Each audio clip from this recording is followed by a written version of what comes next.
Hello friends, मैं हूं doctor Sanjay Pandya, management consultant, trainer and business coach. आज दोस्तों हम एटीट्यूड के एक और एस्पेक्ट के बारे में बात करेंगे और वो है जीवन में होती हुई घटनाएं। हमने देखा है दोस्तों कि बहुत सारी बार हमारे जीवन में घटनाएं घटित होती है जो नेगेटिव इवेंट, खास करके अनकन्वीनियंट या जो हमें पसंद नहीं है, ऐसी घटनाएं तो बहुत पहले घटित हुई होती है। हो सकता है 6 महीने पहले, 6 साल पहले या 10 साल पहले या 3 महीने पहले, लेकिन वो घटनाएं याद आते ही हम डिस्टर्ब हो जाते हैं, हम दुखी हो जाते हैं, हम स्ट्रेसफुल हो जाते हैं। तो आज हम उस पर बात करने वाले हैं कि ये घटनाएं जब नेगेटिव होती है हमारी लाइफ में, उसमें भी हम पॉजिटिव और खुश कैसे रह सकते हैं। दोस्तों, मैंने मेरे एक वीडियो में पावर ऑफ सेल्फ चेंज में ये मैंने बताया था कि हम किसी भी घटना को बदल नहीं सकते, हमारे हाथ में वो नहीं है। कल हमारे साथ क्या होने वाला है वो भी हमें पता नहीं। माने हम जीवन में होने वाली घटनाएं ज्यादातर हम कंट्रोल नहीं कर सकते। इसके लिए एटीट्यूड ही बदल के हम किसी भी घटना में हम पॉजिटिव रह सकते, खुश रह सकते हैं।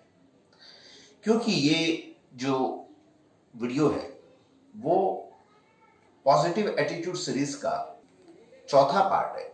इसके लिए जिन्होंने भी पहले 3 पार्ट नहीं देखे, उनको मैं रिक्वेस्ट करूंगा कि वो भी देखें। उसका लिंक मैंने दिया है वीडियो के नीचे, तो आप उसको और ज्यादा अच्छी तरह से एंजॉय कर पाएंगे।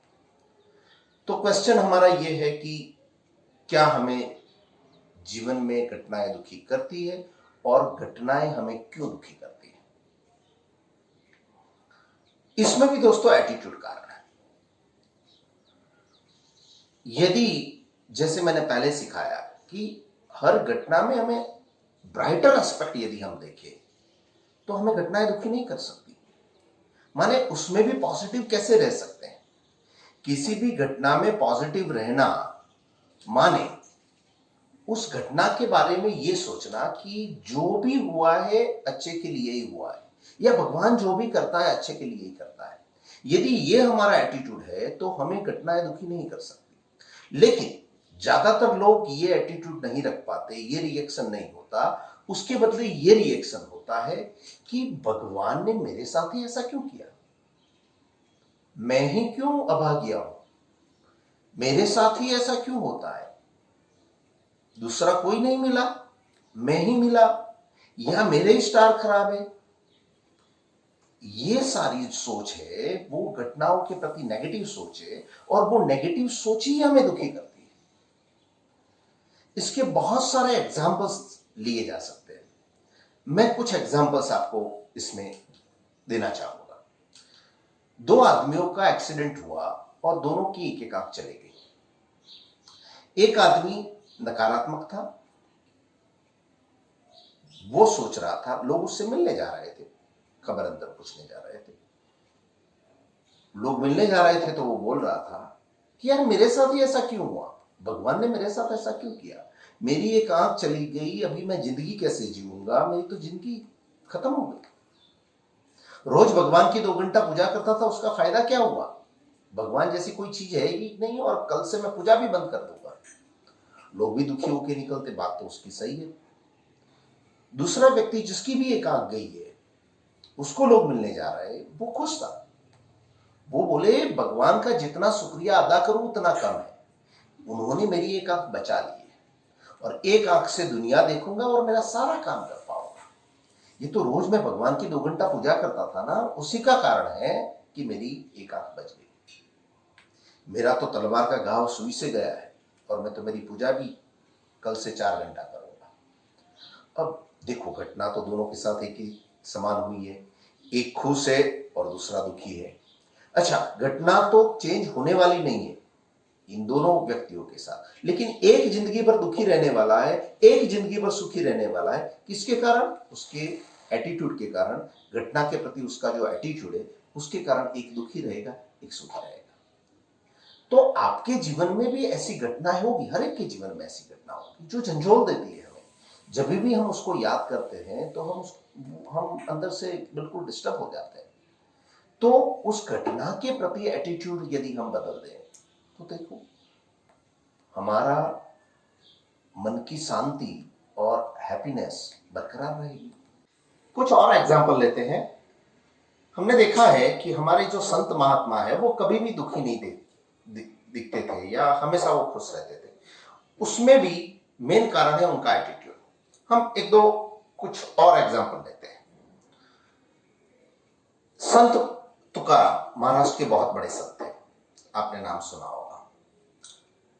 उनकी पत्नी बड़ी कर्कशा थी, रोज झगड़ा करती थी कि बस पूरे दिन भक्ति करते हो, कमाना वाना कुछ नहीं है और भक्ति में ही रहते हो, और रोज झगड़ा करती। फिर भी तुकाराम हमेशा खुश रहते थे। एक समय की बात है, तुकाराम गन्ने का पूरा भारा लेके आ रहे थे।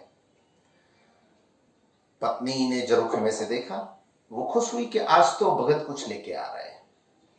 लेकिन थोड़ी देर में उसकी खुशी चली गई, क्योंकि ये तो भगत थे, संत थे, सबको एक एक गन्ना बांटते हुए आ रहे थे। कोई बूढ़ा आया उसको दिया, बच्चे को दिया, किसी मांगने वाले को दिया।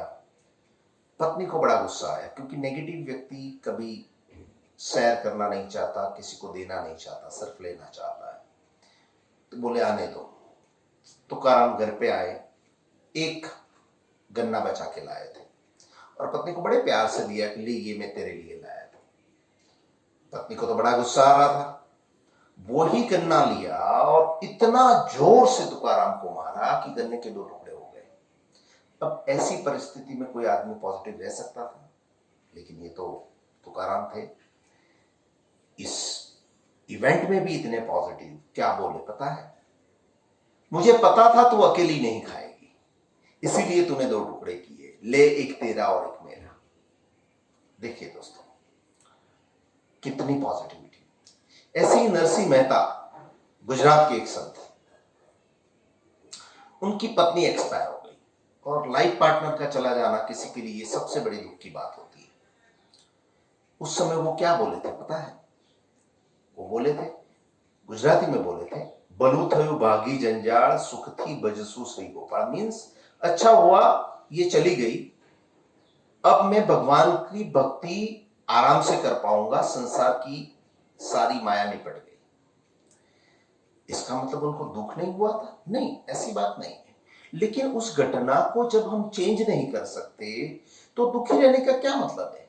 आप ही देखिए, आपके जीवन में कोई भी दुखद घटना घटी है, चाहे आप एक दिन उसको याद करें, 5 दिन करें, 5 महीना, 5 साल या 50 साल, वो घटना बदलने वाली नहीं है। लेकिन जितना आप नेगेटिवली उसको देखेंगे, याद करेंगे, उतना ज्यादा आप दुखी होंगे। तीसरी एक घटना मैं बताता हूं, स्वामी विवेकानंद की। स्वामी विवेकानंद जी जा रहे थे अपने शिष्य के साथ, कच्ची बस्ती से पसार हो रहे थे। तो कुछ बच्चे वो खेल रहे थे, गोटियां खेल रहे थे। तो महात्मा को देखा, एक ही कपड़ा पहनते थे, आप जानते हैं महात्मा विवेकानंद जी। तो उनको चिढ़ाने लगे, कुछ भी बोले। विवेकानंद जी के चेहरे पे कोई फर्क नहीं पड़ा, वो ही स्माइलिंग फेस था। लेकिन उसका शिष्य था, उसको बहुत गुस्सा आया कि बोले हमने उनको परेशान नहीं किया, क्यों हमें परेशान कर रहे हैं? तो उसने गुरुजी माने विवेकानंद जी से पूछा कि आप आज्ञा दे, मैं उनको ठीक करता हूं। तो बोले कोई जरूरत नहीं है, कुछ करने की जरूरत नहीं। थोड़ी दूर और आगे चले, कुछ बोला नहीं, तो वो बच्चे अब विवेकानंद जी को गंदी गालियां देने लगे, जो सुन नहीं सकते ऐसी गंदी गालियां देने लगे। विवेकानंद जी को कोई फर्क नहीं पड़ा। शिष्य को बड़ा गुस्सा आया कि भाई हम परेशान नहीं किया और गंदी गालियां दे रहे हैं। लेकिन गुरु की आज्ञा के बिना कुछ नहीं कर सकते। वापस विवेकानंद जी से पूछा कि गुरु जी आज्ञा करो, मैं उनको ठीक कर देता हूं। तो विवेकानंद जी ने बोला कुछ करने की जरूरत नहीं है। तो शिष्य को बड़ा गुस्सा आया, आपको गुस्सा नहीं आ रहा है, इतनी गंदी गालियां दे रहे हैं? नहीं, मेरे को नहीं आ रहा है गुस्सा। बोले क्यों नहीं आ रहा है गुस्सा? तो बोले मुझे इसलिए गुस्सा नहीं आ रहा है कि उन्होंने गालियां दी तो सही, मैंने ली नहीं, और ली नहीं तो मेरे पास आई नहीं, तो मुझे गुस्सा करने का क्या मतलब है? एग्जाम्पल से समझा। तो सपोज ये मोबाइल है मेरे पास, ये मोबाइल है मेरे पास। अब मैं आपको देता हूं कि लीजिए, यदि आप नहीं लेते तो मोबाइल किसके पास रहेगा? मेरे पास रहेगा। और यदि आप इसको ले लेते हैं तो वो मोबाइल आपके पास जाएगा। तो विवेकानंद जी कह रहे हैं उन्होंने गालियां मुझे दी, ऑफर की, मैंने उसको ली नहीं तो वो मेरे पास आई नहीं, तो फिर मुझे गुस्सा करने का क्या मतलब है? देखो कितना फैंटास्टिक एटीट्यूड है घटना के प्रति। और इसीलिए संत महात्मा डिस्टर्ब नहीं होते किसी भी इवेंट्स में। तो दोस्तों आप भी जब भी ऐसी घटनाएं घटित हो जो आपको पसंद नहीं है, इनकन्वीनियंट है, दुखद है, उसके प्रति आपका नजरिए को बदल दे, आपके एटीट्यूड को बदल दे। और देखिए आप कभी भी घटनाओं से दुखी नहीं रहोगे और हमेशा आप खुश रहोगे। तो दोस्तों आपके आसपास में, परिवार में, फ्रेंड सर्कल में ऐसे बहुत सारे लोग होंगे कि जिनको इस वीडियो की जरूरत है। आपने देखे होंगे वो हमेशा दुखी रहते हैं, भूतकाल की घटनाओं को याद कर करके दुखी रहते हैं और डिस्टर्ब रहते हैं, और जिससे नेगेटिव एनर्जी प्रोड्यूस करते हैं। उनको खास ये वीडियो आप फॉरवर्ड करें और आप भी इस वीडियो को लाइक, शेयर और सब्सक्राइब जरूर से करें। इसी सीरीज को आगे बढ़ाते हुए एक और अच्छा वीडियो मैं लेके आऊंगा। तब तक के लिए थैंक यू वेरी मच।